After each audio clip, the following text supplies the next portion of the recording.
Hi everybody, welcome to a brand new video, brand new month. And of course, as you know, every month we do guides, we cover side quest stuff, we cover best saga champions, tips, tricks, so many different things. And in this video, we're going to be going over how the side quest works because it's a Rift month even. So where do we begin with? Well, you've got a solo event to do. Okay, we'll go to the solo event section. Solo event section has two particular quests which are going to be of importance, which is Slow Burn and Storm the Gates. I've put something in the guide for this month to kind of like explain it, which is this in a nutshell. This token here, which is your Sept token, is your entry into the rifts. This token here, which is your Aureus, is token of picking the path of the rewards you want. And of course, it's up to you what you pick. If you want 7-star shards, 6-star shards, whatever stuff, you pick whatever you want. And that's the main thing to kind of kick you off with this. How you do the solo events is what we're going to cover right now before we enter into the quest. Storm the Gates is a pretty simple use hashtag Saga Champions to get through. Of course, you're limited on how far you can go, and different days will unlock different ones to kind of claim and then go into it. Look, I know some people don't like that, but it is what it is. So currently, by the time I get this video out, you'll have 2 entries to get in, 2 of these entry things. So we're going to go and do that in a moment. You also have Slow Burn, which of course we explained a moment ago of what the functionality is. So you get to pick your rewards, which is great. Both of these are relatively easy to do. The first one, which is Storm the Gates, I found pretty easy, just going into any piece of content, use a Saga champion, and you're able to get the points. Good example was, whilst I was prepping for this video and doing the cheat guide, I just ran in Road to Labyrinth, Quest 1, Round 1. But you could also use Arena. You could use other game modes. It's completely down to you how you want to go and do those particular solo event. Slow Burn, however, requires you to use hashtag Saga Champions to get more points, but defeating offensive damage over time. Now, I did run the Saga Champions through Road to Labyrinth, and it ended up doing some of the, because there's a couple that I think there's a couple champions in there that are dot-based, offensive dot-based champions. And of course, if we go to Aunt May, shout out to Aunt May, we'll try and remember to put a link in the description. You can see all of the champions that are in the list. Of course, you can go and search by your tags and find some of those champions. Alternatively, you can just go to, and this is something, it's up to you how you want to do this, is go to search, put in win. Just simple like that, win. And there you just fight Nick Fury.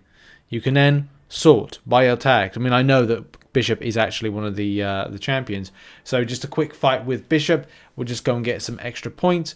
And of course, points mean prizes down the line. We can just do that. Very easy. Very easy points that can be grabbed. Now, with that being said and that being done, and those particular ones right there, and do bear in mind more events, solo events, and of course we talked about the Realm event in the previous video. Loads of things are still happening and coming to the game, so there's a lot more than this. Of course, there's objectives as well which you can play about with, defeating Wiccan with a Saga champion, and the same thing with defeating Doctor Strange Dormammu. Look, maybe aim to do that, but some of this stuff here, yes, some of it's spicy, especially because you've got, well, defeat Super Skrull, Werewolf by Night, or Archangel in threat level 5 of the Lumus Maximus. A side quest with the hashtag Saga Champion. I would advise anybody to just bring one Saga Champion at least, and the rest will all be about counters and helping out get the finished result. So, without further ado, let's get into the Rift side quest and check it out, shall we? Okay, here we go. We're about to get into threat level 5. There seems to be 4 fights, which I think is the same as the cadence of most things. Like, it's mainly like 3 fights and then a boss fight, but hey, we'll go into it. There is 2 entries at the moment at the point of recording this video, but there are 20 entries that you will do in general, so make sure you use those 20 entries, and only 8 times that you can actually pick the rewards you want. We'll give it a good example. We'll kind of go in right now because I'm going to randomize for the point of this video. Now, I could specify, but I'm going to randomize on this one. I will have opportunities, as we said. In the slow burn, there's 8, which you can see 8. I can choose the path that I'm going on, and that's good if you're doing specific fights. Now, it may be advantage actually on a weekly basis. I should really do this to follow the cadence of the objectives. Storm the gates. As you can see right at the top there's 20 different entries you can get into. But for this, I should have set up a better team, but I would be going to select a specific path, which you can see right here. Like, there's no RNG, there's no randomized rewards this time. You are guaranteed what you see right there. I think it only that's the thing. I'm looking at like, what is the purpose of the Aurus? And I think, by the way I'm looking at it, the only purpose of those Aurus tokens are going to be to complete the among tyrants. Well, saying that as well, like, you would go on to either of them. I'm a bit confused then about why we're specifically choosing them if all go to the same amount of rewards with the RNG levels. Anyway, I think maybe it's all about the exploration of the quest. If you haven't explored it, it's creating that element there. So let's go with that. So exploring's the name of the game with this.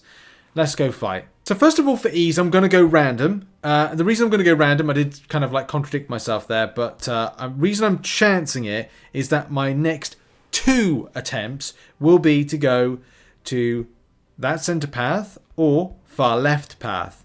And that explores the quest, because Kabam did say that this, from an exploration standpoint, will get you a certain type of reward. I kind of get what Kabam are doing with this now, but at least what you can do is your final 2 confirmation paths using the Aurus. You can prepare your team to take that specific path, like a team that's dedicated for it. Anyway, let's get into this. Now, it looks to be from some of the nodes and the way they're kind of like put together. Of course, reading's important. I've got these fuse charges on me at the moment. I don't think I should be blocking. That's one thing, but I am removing them, which again is a delight. I should also remember of like how to kind of play this better. Oh. Come on, AI, be good to me, please. AI, be... I just got to avoid blocking, and that will be fine. All champions that do any physical base damage, I think. But I think I can pretty much use most champions for this, just as long as you play it in a certain way that's not going to trigger anything that's going to be explosive, you know what I mean? And the ticking time bomb is something of scarce nature. So SP1 to finish. Come on. Come on. That's a good rogue. Of course, we're very wary nowadays on the AI. Yeah, I think that kind of avoided it, which is good.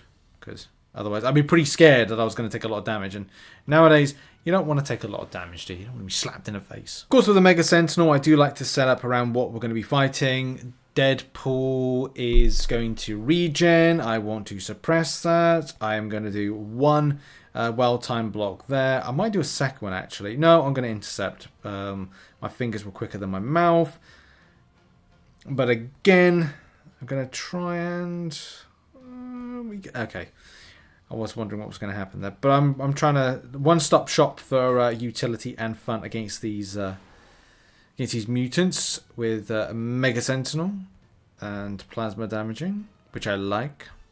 I really would like to get this champion as a 7-star. Great that she's a Saga champion, especially for this season. He'll block a suppressing, firing an SP1, job's done. We go on to the next fight. Now I'm just going to try out something with Bishop. I don't know if this is going to work based on some of the nodes, but we'll see. Like, first of all, well-timed block, boom. And then we're going to ramp, and ramp. And I'm going to do another well-timed block as well. I'm going to try and avoid the special. Do that good. No more well-timed blocks. I can't do that. Bishop is no, I messed up my no, I messed up my evade. I got to watch out for my well-timed blocks there. I was thinking about that because I shouldn't do that. Oh, well, that was bad, Richard. Anyway, yes, because now I'm a ticking time bomb and I'm about to go off. I am literally about to go there. But I was planning on like... I should have used a different champion for that. Just me being a bit silly, so to speak. Let's finish off against Bishop. I just got a pop-up there for an objective. Oh, that's just dexterity dodges.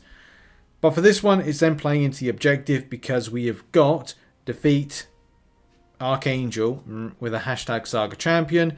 I have ramped up with Bishop, but I would have used the Mega Sentinel for this one. I wanted a bit of fun, so I was like, oh, I'll just use Bishop with a very powerful SP2. Now, do bear in mind, I cannot well-time block, and obviously building prowess with Bishop is very important. And of course, I've already kind of like now maxed off based on that. I'm maxing off again, build another Fury, kind of do one more, and then we're going to try and do a big SP3. I just wanted to do this for the sake of it, because otherwise I'd just use a Mega Sentinel, and that would be the video. But I wanted to do that. Probably not going to go quite so well, because now I have,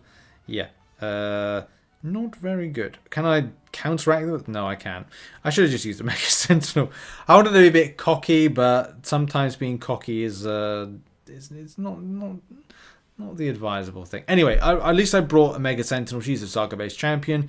I would have used her in general for this just to clear the lane, because she can clear all of these pesky mutants quite easily, quite nicely, and other stuff like that. So we're just going to hopefully smash in an SP1, and then he's going to do his SP2, which is easy to avoid, and that's what I want to do. Bit of plasma damage, skipping back, watching the plasma damage, skip back, striker, and then job's done. We like that. But yes, as I said, I would set up on doing random first, then come back and do the other two, safe in the knowledge that I can pick the paths, so it's not randomized. So that's kind of the reason why. It's all about team selection as opposed to reward take home, which you can see these are the rewards right now. But of course, I've got to do it 2 more times, and yeah, the rewards then will be reset. So if we go and collect those rewards there, we then go back into the quest. Exploration gives you these things here. It'd be different for different threats.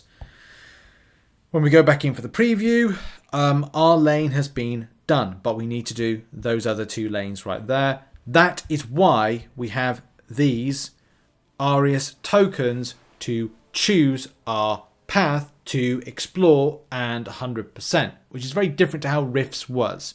In any case, that has been the video. Go and check out the guide in the link in the description. And also check out some other content, support the channel. We've got lots of videos coming out, and there's a special surprise later on tomorrow, which everybody in the community needs to get involved with. I'll be teasing that and also releasing that later tomorrow. Anyway, thanks for watching. Bye-bye.